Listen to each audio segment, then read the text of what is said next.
Dans la forêt tropicale gabonaise, ici, derrière moi, à peine 7 mètres, apparaît l'un des derniers représentants des grands singes d'Afrique, le gorille des montagnes de l'Ouest.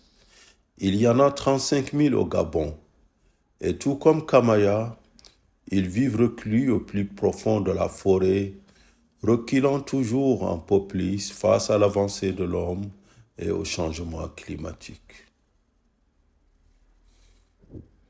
Mais dans ce parc de Luango, sur 155 000 hectares, la pression de l'homme se fait de jour en jour plus forte. Les animaux vivent en quasi-liberté. La zone est protégée par une barrière naturelle de fleuves, de lagons, de lagunes, d'océans, de forêts et de mangroves. Nous sommes pourtant seulement à 300 km de Libreville, capitale du Gabon, ce petit pays de 2,3 millions d'habitants, recouvert par la forêt sur 88% de sa superficie et qui mène depuis 2010 une véritable politique de développement vert. Le Gabon vert combine exploitation responsable du bois, protection de la faune et de la flore. Pour se rendre au parc de Luango, il y a plusieurs étapes. Les plus téméraires utilisent la route jusqu'à Port-Gentil, épicentre de l'exploitation pétrolière. Les touristes utilisent souvent l'avion. À partir de Port-Gentil, il faut faire 4 heures de route et de piste, s'enfonçant dans la forêt, en passant par le pont Osuri, le plus grand d'Afrique centrale, construit grâce à la coopération avec la Chine.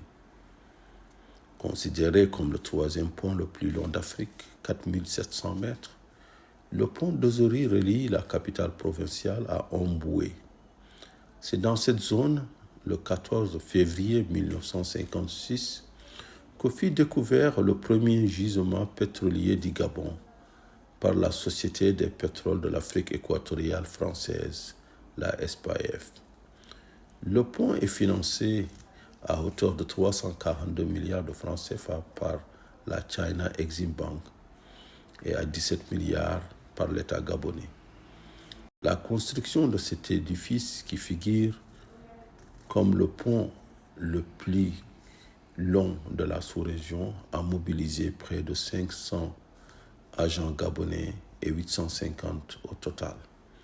La route se poursuit, s'enfonçant dans la forêt, puis c'est la piste abrupte par endroits, mais partout la forêt à perte de vue. Le camp de Louri, construit en pleine forêt tropicale, est un poste avancé de l'homme dans cet habitat de gorilles, de buffles, de panthères, d'éléphants et de crocodiles.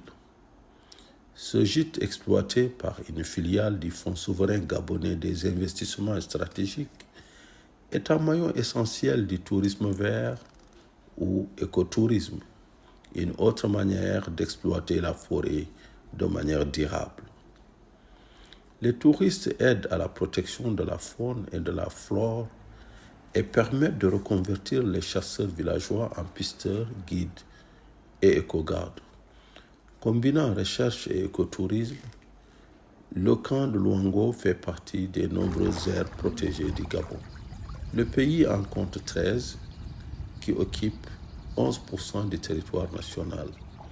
En plus de la réserve de Luango, il y a celle du Mont Cristal, une zone abondamment arrosée à une centaine de kilomètres de Libreville et qui combine une flore dense et des sources d'eau dont l'une d'elles porte le nom de Léomba, ancien président du Gabon, qui aimait venir ici, en pleine forêt, méditer et se connecter avec l'esprit des ancêtres, au bruit des ruisseaux, à l'ombre des padouks reconnaissables à leur sève rouge, la fameuse bétadine tropicale, à l'ombre des okoumés et de leur résine embaumante, Dibacteria, arbre de l'adultère selon les Gabonais, ou encore Dimamba jaune, arbre antipaludien et anti-Covid. L'autre réserve époustouflante de beauté est Pangara par bateau, aux alentours de l'estière de Libreville. Là aussi, même scène incroyable d'animaux sauvages en liberté que les touristes observent depuis des voitures de safari ou à partir du camp même.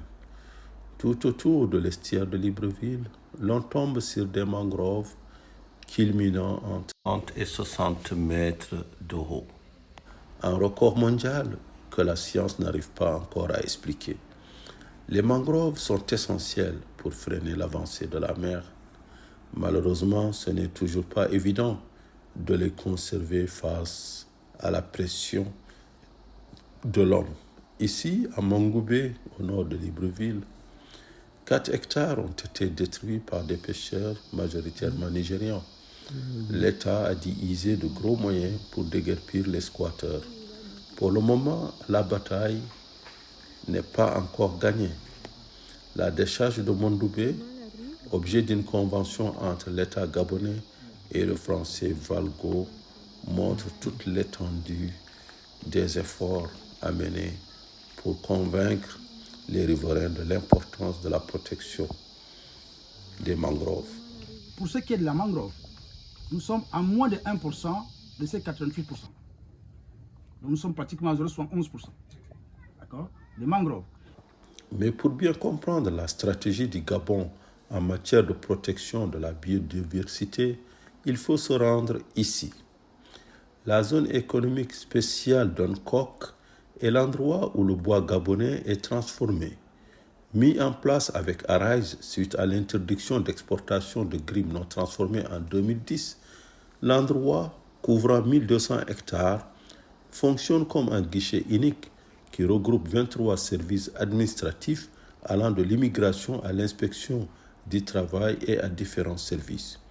90 opérateurs sont répertoriés à Uncock et 21 nationalités. La zone compte un espace résidentiel et un centre de formation professionnelle d'une capacité de 1000 étudiants dédiés aux métiers les plus demandés. Les forêts du Gabon sont désormais exploitées aux normes nationales et internationales avec un système de rotation qui permet de les reconstituer. Pas plus de 1 à 3 arbres par hectare. Les forêts sont données en concession pour une durée déterminée sur la base d'un plan d'aménagement. 90% du volume de bois exporté est le Koumé. Le Koumé, c'est le Gabon. Le Koumé, c'est le repos c'est là où l'économie gabonaise s'est reposée avant l'exploitation du pétrole. Ah bon? Tout à fait. Parce que le diamètre minimum d'exploitation de cet arbre prisé est de 70 cm selon le code des forêts de 2000. Minimum 20 ans, on aura recouvré une partie de ce qu'on a retiré. Par exemple, la loi impose que lorsqu'on exploite de l'Okoumé, on doit reconstituer après minimum 20 ans 75% de ce qu'on avait retiré. Donc tout ça, ça figure dans le plan d'aménagement. Le combat n'est pas encore gagné. Sur 65 entreprises transformatrices de bois, seules 15 sont certifiées. Les exploitants sont surveillés de près par satellite et par un système de traçage permettant de connaître l'origine de chaque grime. Défis scientifiques et logistiques. La zone économique d'Uncock est reliée au port d'Owendo, distant de 30 km, par les barges. La Société nationale de bois de Gabon, la SNPG, fait partie des nombreuses entreprises établies à Uncock, intervenant dans la chaîne de valeur bois en fabriquant du contreplaqué à partir des résidus et des déchets. Cette entreprise qui emploie 250 personnes fabrique jusqu'à 6500 panneaux par jour. Le bois gabonais est bien valorisé localement. Le showroom Akiba au cœur de la zone donne une idée de la richesse des produits de la forêt. Ainsi, en interdisant l'exportation du bois non certifié en 2010, le Gabon, rejoint désormais par le Congo, ne savait pas que 10 ans plus tard, des milliers d'emplois directs et indirects allaient être créés localement. En 2013, Hancock n'existait pas. 10 ans plus tard, la zone emploie 7 000 emplois directs et 15 000 indirects. Reste désormais à convertir le fameux dispositif RED+, article 5 de l'accord de Paris, en espèces sonnantes et trébuchantes. La déforestation évitée par la politique gabonaise de gestion de la biodiversité a permis de séquestrer 90 millions de tonnes de l'argent, mais virtuel, suspendu à la volonté des grands pays pollueurs de respecter leurs engagements. C'était un peu l'un des objectifs du One Forest Summit, organisé à Libreville les 1er et 2 mars 2023.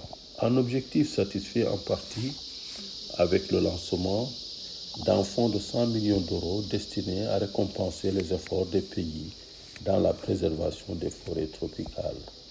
Le bassin du Congo, et le Gabon en particulier, a besoin beaucoup plus que de promesses pour sauver les grands singes d'Afrique, les éléphants, les crocodiles et préserver la forêt des poumons du monde aux côtés de l'Amazonie.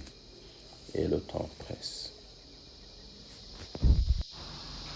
Et le temps presse, comme semble nous le rappeler Kamaya, gorille de l'Ouest, dos argenté, dans son habitat précaire, où tous les jours, toutes les semaines, il reçoit des ordres de visiter, avec qui il partage 98% de ressemblance d'ADN. Et oui, on n'est pas aussi éloigné que ça, Kamaya. Merci pour l'hospitalité en forêt gabonaise.